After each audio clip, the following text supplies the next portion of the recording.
മൂത്രമൊഴിക്കുന്ന സമയത്ത് ശക്തമായ മഞ്ഞ നിറം കാണപ്പെടുന്നു. അതിനോടൊപ്പം തന്നെ മൂത്രത്തിൽ പതയും കാണപ്പെടുന്നു. ഈ ഒരു പ്രശ്നം അനുഭവിക്കുന്ന ഒട്ടനവധി ആളുകളുണ്ട്. ഈ ഇത്തരക്കാരുടെ മെയിൻ ആയിട്ടുള്ള ഒരു സംശയം എന്ന് പറഞ്ഞാൽ നമ്മുടെ വൃക്കയ്ക്ക് എന്തെങ്കിലും തകരാറുണ്ടോ, അതുപോലെ തന്നെ നമുക്ക് എന്തെങ്കിലും യൂറിനറി ഇൻഫെക്ഷനോ അല്ലെങ്കിൽ നമ്മുടെ മൂത്രാശയ സഞ്ചിയുടെ ഭാഗത്തായിട്ട് എന്തെങ്കിലും ഇൻഫെക്ഷൻസോ മുഴകളോ എന്തെങ്കിലും പ്രശ്നങ്ങളുണ്ടോ എന്നുള്ള രീതിയിൽ ഒരുപാട് പേരും ചോദിക്കാറുണ്ട്. അതിനാൽ തന്നെ നിങ്ങൾക്ക് ഈ രീതിയിലുള്ള പ്രശ്നം ഉണ്ടെങ്കിൽ നിങ്ങൾ ഒരിക്കലും ഈ ലക്ഷണങ്ങൾ അവഗണിക്കുകയല്ല ചെയ്യാനുള്ളത്. എന്തുകൊണ്ടാണ് നമ്മുടെ ശരീരത്തിൽ ഈ പ്രശ്നം വരുന്നത് എന്നാണ് നിങ്ങൾ മനസ്സിലാക്കാനുള്ളത്. അപ്പോൾ നമുക്കിതിന്റെ കാരണങ്ങളും ഇത് എങ്ങനെ വളരെ സിമ്പിളായിട്ട് നമുക്ക് വീട്ടിൽ തന്നെ പരിഹരിക്കാം എന്നുള്ളതുമാണ് ഇന്ന് ഞാൻ നിങ്ങളുമായിട്ട് ഡിസ്കസ് ചെയ്യുന്നത്. നമ്മൾ സാധാരണ മൂത്രം ഒഴിക്കാനായിട്ട് പോകുന്ന സമയത്ത് നമ്മളൊരു ഇന്ത്യൻ ടോയ്ലറ്റിലാണ് പോകുന്നത് എന്നുണ്ടെങ്കിൽ നമുക്കൊരു പക്ഷേ ഈ തരത്തിലുള്ള പതയോ അല്ലെങ്കിൽ നമുക്ക് ഈ മൂത്രത്തിന്റെ നിറവ്യത്യാസമോ കാണാനായിട്ട് സാധിക്കത്തില്ല.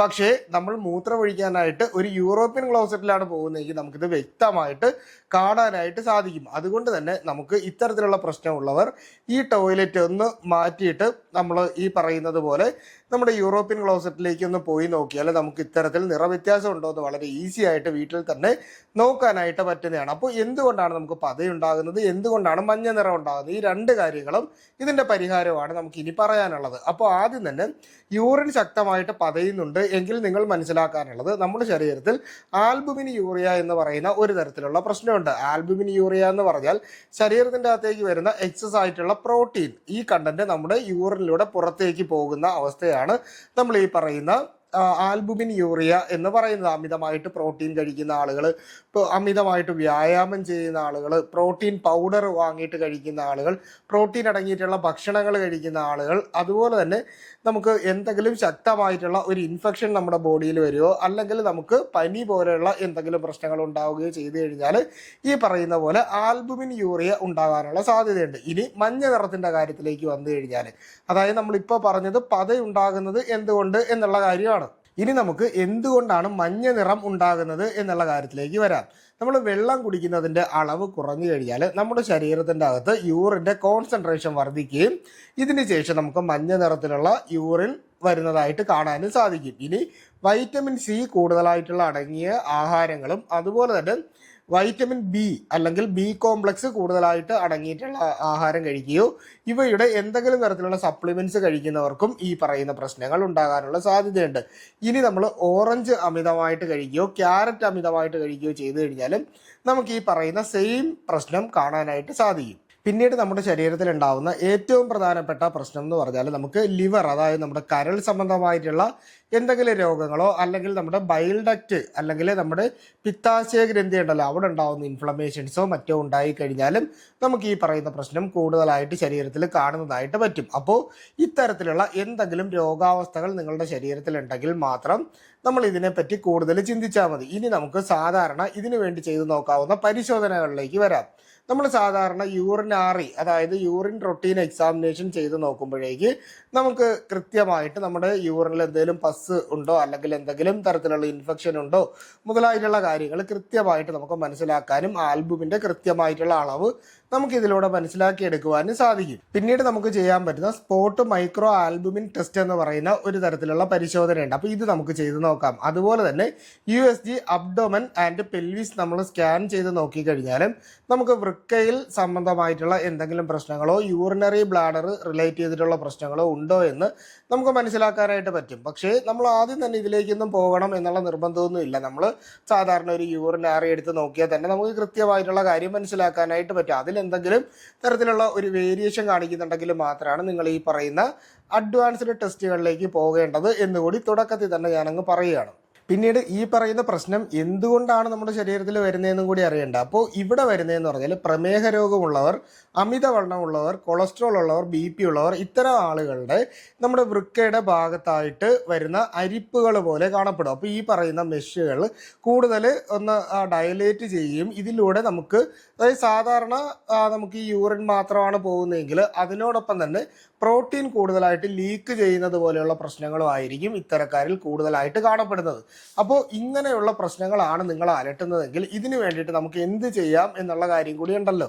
അപ്പോൾ ഈ ഒരു പ്രശ്നമാണ് നിങ്ങൾക്ക് വരുന്നതെങ്കിൽ ഇപ്പോൾ ആൽബുമിൻ യൂറിയയാണ് നിങ്ങളുടെ പ്രശ്നം, അതായത് മൂത്രത്തിൽ പത കൂടുതലായിട്ട് കാണപ്പെടുന്ന രീതിയിലാണ് നിങ്ങളുടെ ശരീരത്തിൽ ഉണ്ടാകുന്ന പ്രോബ്ലം എങ്കിൽ നിങ്ങൾ ചെയ്യാനുള്ളത് കൃത്യമായിട്ട് വെള്ളം കുടിക്കുക. അതായത് നമ്മൾ വെള്ളത്തിൻ്റെ കോൺസെൻട്രേഷൻ നന്നായിട്ട് കൂട്ടുക. ഒരു ദിവസം 3 മുതൽ 3.5 ലിറ്റർ വെള്ളമെങ്കിലും നമ്മൾ കൃത്യമായിട്ട് കഴിച്ചിരിക്കണം. അതുപോലെ തന്നെ നമ്മൾ അമിതമായിട്ട് വ്യായാമം ചെയ്യുന്ന ഒരു ടെൻഡൻസി നിങ്ങൾക്കുണ്ടെങ്കിൽ ഈ പറയുന്ന വ്യായാമത്തിൻ്റെ അളവ് കുറയ്ക്കുക എന്ന് കരുതി ചെറിയ രീതിയിലുള്ള വ്യായാമങ്ങൾ ചെയ്യുന്നത് കൊണ്ട് നമുക്ക് മറ്റ് പ്രശ്നങ്ങളൊന്നും ഇല്ല.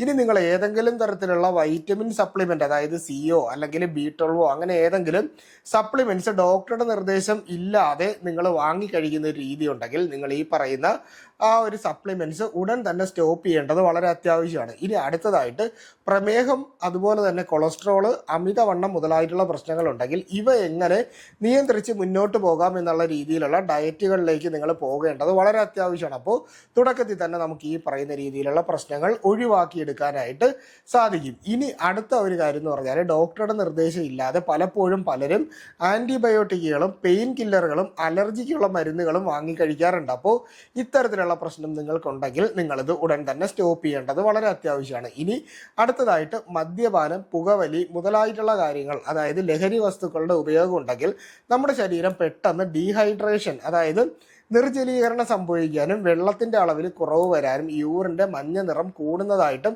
നമുക്ക് കാണാനായിട്ട് പറ്റും. ഇനി സ്കാൻ ചെയ്ത് നോക്കുമ്പോൾ ചിലർക്ക് കാണാൻ പറ്റുന്നത് അവരുടെ ലിവർ സംബന്ധമായിട്ടുള്ള അല്ലെങ്കിൽ നമ്മുടെ പിത്താശയ ഗ്രന്ഥി, അതായത് നമ്മുടെ ഗാൾ ബ്ലാഡറിന് എന്തെങ്കിലും തരത്തിലുള്ള ഇൻഫ്ലമേഷൻസോ മറ്റോ വന്നിട്ടുണ്ട് എന്നൊരു രീതിയിലാണ് കാണുന്നതെങ്കിൽ ഇതിനുള്ള കൃത്യമായിട്ടുള്ള ചികിത്സ ഒരു ഡോക്ടറുടെ നിർദ്ദേശപ്രകാരം എടുക്കുക എന്നുള്ളതാണ് ഇതിൻ്റെ ഏറ്റവും പ്രധാനപ്പെട്ട കാര്യം. അപ്പോൾ ഇത്തരത്തിലുള്ള പ്രശ്നങ്ങൾ നിങ്ങൾ അലട്ടുന്നുണ്ടെങ്കിൽ തീർച്ചയായിട്ടും വൈദ്യസഹായം തേടേണ്ടത് വളരെ അത്യാവശ്യമാണ്. ഇനി അടുത്തതായിട്ട് നമ്മൾ അറിയാനുള്ളത്, ഇപ്പോൾ നിങ്ങളെ സംബന്ധിച്ച് പ്രമേഹ രോഗം ഒട്ടും നിയന്ത്രണ വിധേയമല്ലാതിരിക്കുകയും നമ്മൾ മരുന്നും ഇൻസുലിനും എല്ലാം എടുക്കുന്നുണ്ട്. ഈ സമയത്ത് വേണ്ടത് വ്യക്തമായിട്ടുള്ള ഒരു ഡയറ്റ് പ്ലാനാണ്. അപ്പോൾ ആ ഒരു ഡയറ്റ് പ്ലാൻ മുന്നോട്ട് കൊണ്ടുപോകുമ്പോൾ തന്നെ നമുക്ക് പകുതിയിലധികം പ്രശ്നങ്ങൾ കുറഞ്ഞു വരുന്നതായിട്ട് നമ്മുടെ ശ്രദ്ധയിൽ പെടും. ഇനി അടുത്തതായിട്ട് കരളിനെയൊക്കെ ഡീടോക്സിഫൈ ചെയ്യുന്നതിന് വേണ്ടിയിട്ട്, അതായത് ഒരുപാട് നാളായിട്ട് നിങ്ങൾ മദ്യം ഉപയോഗിക്കുന്ന ഒരാളാണ് അല്ലെങ്കിൽ എന്തെങ്കിലും തരത്തിലുള്ള ലഹരി വസ്തുക്കൾ ഉപയോഗിക്കുന്ന ആളുകളാണ് എന്നുണ്ടെങ്കിൽ ഇവ ഉടൻ തന്നെ സ്റ്റോപ്പ് ചെയ്യുന്നതിന് വേണ്ടിയിട്ടുള്ള ലഹരി മുക്തി, ആ ഒരു രീതിയിലുള്ള ഒരു ഡി അഡിക്ഷൻ്റെ ട്രീറ്റ്മെൻറ്റുകളിലേക്ക് പോയിട്ട് വേണം നമ്മൾ ഇത്തരത്തിലുള്ള കാര്യങ്ങൾ ചെയ്യാനും. അവിടെ നിന്ന് ഡോക്ടറുടെ നിർദ്ദേശപ്രകാരം അറിയുന്ന കാര്യങ്ങൾ നമ്മുടെ ലൈഫിൽ പ്രാവർത്തികമാക്കിക്കൊണ്ട് മാത്രമായിരിക്കണം നമ്മൾ മുന്നോട്ട് പോകേണ്ടത്. പിന്നീട് വരുന്ന കാര്യം എന്ന് പറഞ്ഞാൽ ചിലർക്കുള്ള ഒരു തെറ്റായ രീതി എന്ന് പറഞ്ഞാൽ ഇത്തിരി അമിതവണ്ണം ഉണ്ട്, പ്രമേഹം ഉണ്ടെന്ന് കണ്ടു കഴിഞ്ഞാൽ നമ്മൾ ഉടൻ തന്നെ നമ്മുടെ ഡയറ്റിൽ ഒരു കംപ്ലീറ്റ് നിയന്ത്രണം കൊണ്ടുവന്നതിന് ശേഷം അമിതമായിട്ട് നമ്മൾ ഈ പറയുന്ന വ്യായാമത്തിലേക്ക് കടക്കും. അപ്പോൾ അങ്ങനെയുള്ള വ്യായാമത്തിലേക്ക് കടക്കുമ്പോൾ ഉള്ള പ്രശ്നം എന്ന് പറഞ്ഞു കഴിഞ്ഞാൽ നമ്മൾ വിചാരിക്കും കാർബോഹൈഡ്രേറ്റും മറ്റ് ഷുഗറും എല്ലാം നിർത്തിയതിന് ശേഷം അവിടെ നിന്ന് പ്രോട്ടീൻ പൗഡർ വാങ്ങി കഴിക്കുക.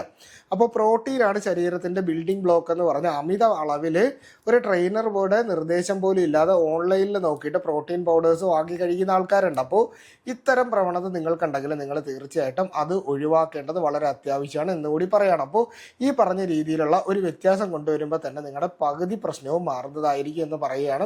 അപ്പോൾ ഇത്തരം വിഷയങ്ങളുമായിട്ട് എന്തെങ്കിലും സംശയങ്ങളുണ്ടെങ്കിൽ തീർച്ചയായിട്ടും അത് കമൻ്റായിട്ടോ നമ്മുടെ വാട്സാപ്പിൻ്റെ നമ്പറിലോ ചോദിക്കുക. നിങ്ങൾക്ക് കൃത്യമായിട്ടുള്ള മറുപടി ലഭിക്കുന്നതായിരിക്കും. അപ്പോൾ ഇത്തരത്തിലുള്ള പുതിയ അറിവുകളായിട്ട് നമുക്ക് വീണ്ടും മറ്റൊരു അവസരത്തിൽ കണ്ടുമുട്ടാം. അതുവരെ എല്ലാവർക്കും ഗുഡ് ബൈ.